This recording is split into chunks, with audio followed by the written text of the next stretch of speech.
अभिवादन स्वीकार कीजिए ब्रजेश मिश्रा का और आप देखना शुरू कर चुके हैं द डिबेट। बहनों भाइयों, उत्तर प्रदेश की राजनीति अब इस वक्त चुनाव की घोषणा के बाद बहुत जबरदस्त तरीके से आगे बढ़ रही है और अब टिकट की घोषणाओं के कुछ वक्त बाकी बचे। आज उत्तर प्रदेश में टिकट घोषणा के लिए भारतीय जनता पार्टी की पार्लियामेंट्री बोर्ड की बैठक हो रही है। भारतीय जनता पार्टी के पास बची हुई 24 सीटें, 6 उसे अपने सहयोगी दलों को देनी है और 24 सीटों पर उसे आज अपने टिकट घोषित करने हैं। घोषणा में हो सकता है 1-2 दिन जरूर लगे, लेकिन आज बीजेपी में इस बात की मुहर लग जाएगी कि वो किसे चुनाव मैदान में उतारेगी। इन 24 सीटों का इंतजार अपोजिशन को भी है और भारतीय जनता पार्टी भी देखना चाहती है कि अपोजिशन इन सीटों पर लाता किसको है। हो सकता है कि 24 सीटें एक साथ बीजेपी ऐलान ना भी करे, कुछ सीटें रोक ले। कौन सी सीटें? जहां पर चुनाव फंस सकता है या जहां इक्वेशन गड़बड़ा सकता है। आइन वक्त पर अपनी चालें सब बदलेंगे। बीजेपी अब तक 51, समाजवादी पार्टी ने अब तक 43, राष्ट्रीय लोकदल ने 2 और एसबीएसपी ने 1 सीट। यह फिलहाल घोषणा हो चुकी है। सरप्राइजिंगली कांग्रेस पार्टी के पास 17 सीटें उसके कोटे में उत्तर प्रदेश में हैं। मैं फिर से कह रहा हूं, सरप्राइजिंगली अभी तक अमेठी और रायबरेली तक के टिकट घोषित नहीं हुए। 17 सीटों पर अभी कांग्रेस ने विचार नहीं किया है। तब जब चुनाव की घोषणा हो गई है, पहले फेज के नामांकन की शुरुआत बस कुछ ही वक्त के बाद होने वाली है। ऐसे में कई पार्टियों के टिकट फंसे होना और कांग्रेस का एक भी टिकट घोषित न करना, यह किस बात का संकेत है? बहनों भाइयों, उत्तर प्रदेश पूरी तरह से चुनाव के मूड में आ गया है। उत्तर प्रदेश में चुनाव की दुधुम भी बज चुकी है और उत्तर प्रदेश चुनाव के लिए तैयार है। मुद्दे भी हैं और ऐसा नहीं कि अन्य जगहों की तरह अपोजिशन में दम नहीं है। यूपी में लास्ट टाइम 2022 में असेंबली इलेक्शन में अपोजिशन वैसे मोर देन 38% कलेक्टिवली, अगर उसको थोड़ा आगे भी जोड़ेंगे तो 39 भी पहुंच जाएगा, बट उसको 38% ही मानते हैं। टोटल अपोजिशन 38% के ऊपर था और बीएसपी उसमें अलग थी। ऐसे में कोई किसी से कमजोर नहीं है, जो पिछला इलेक्शन बताता है। अब जब मुकाबला दिल्ली की गद्दी के लिए होने जा रहा है, उत्तर प्रदेश का ये हमेशा मिजाज रहा है। यहां पर विधानसभा के लिए और लोकसभा के लिए वोटिंग पैटर्न बिल्कुल बदले हुए होते हैं।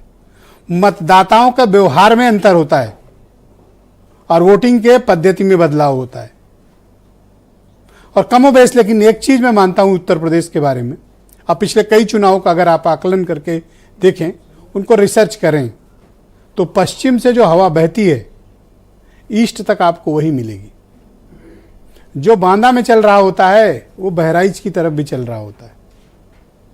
यानी उत्तर प्रदेश कमोबेश एक तरह का वोटिंग पैटर्न रहता है। लोकसभा है एक तरह का वोटिंग पैटर्न, असेंबली है एक जैसा वोटिंग पैटर्न। तो फिर पार्टियों को प्रत्याशी घोषित करने में पसीने को छूट रहे हैं। मसला सिर्फ बीजेपी का नहीं है कि उनके 24 टिकट अभी रुके हुए हैं। आज उनकी बैठक है, 1-2 दिन में वो भी इशू रिजॉल्व हो जाएगा। लेकिन कांग्रेस के 17 सीटों पर एक भी प्रत्याशी घोषित न होना, यह किस बात का संकेत है? और विशेष तौर पर अमेठी और रायबरेली, ये कांग्रेस का गढ़ रहा है। कांग्रेस ने यहां से ताकत पैदा की है। राजनीति में कांग्रेस ने ऊंचे से ऊंचा मुकाम रायबरेली और अमेठी के दम पर छुआ है।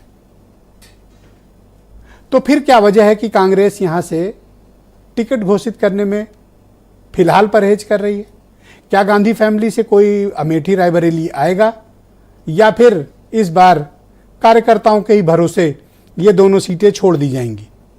क्या राहुल गांधी अब साउथ में कंफर्टेबल हो गए हैं, वो अमेठी नहीं लौटेंगे? Anything possible.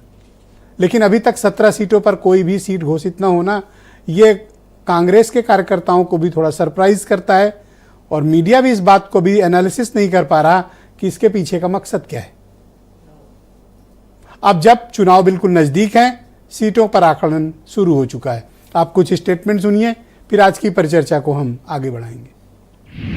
Bharatiya Janata party ने इस तरह की राजनीति को लगातार हतोत्साहित किया है। सबका साथ, सबका विकास, सबका विश्वास और सबका प्रयास, ये केवल नारा नहीं दिया है बल्कि इसको साकार करके दिखाया है। हर जाति से, हर वर्ग से, हर क्षेत्र से आज भारतीय जनता पार्टी ने प्रतिनिधित्व देने का काम किया। समाजवादी पार्टी ने 2024 के लोकसभा चुनाव के लिए अब तक जारी सूची में पीडीए का ध्यान रखा है। 2024 के लोकसभा चुनाव को समाजवादी पार्टी अपने पीडीए फॉर्मूले से ही जीतने जा रही है। ये गठबंधन लगातार काम कर रहा है, जनता गठबंधन के साथ है, युवा, किसान, बेरोजगार सभी किसान गठबंधन के साथ हैं। हम 40 से ज्यादा सीटें जीतेंगे मजबूती से, क्योंकि भारतीय जनता पार्टी अंदर से बुरी तरीके से डर चुकी है। बहनों भाइयों, आज की परिचर्चा को हम आगे बढ़ाएंगे। आनंद दुबे भारतीय जनता पार्टी के प्रवक्ता हैं, सुनील साजन समाजवादी पार्टी से हैं, सुरेंद्र राजपूत कांग्रेस कमेटी से हैं, अनिल दुबे राष्ट्रीय लोकदल से हैं, विजय उपाध्याय जाने माने पत्रकार और वीरेंद्र सिंह जी हमारे स्टेट हेड। आप सभी का बहुत शुक्रिया और धन्यवाद इस परिचर्चा का हिस्सा बनने के लिए। आनंद दुबे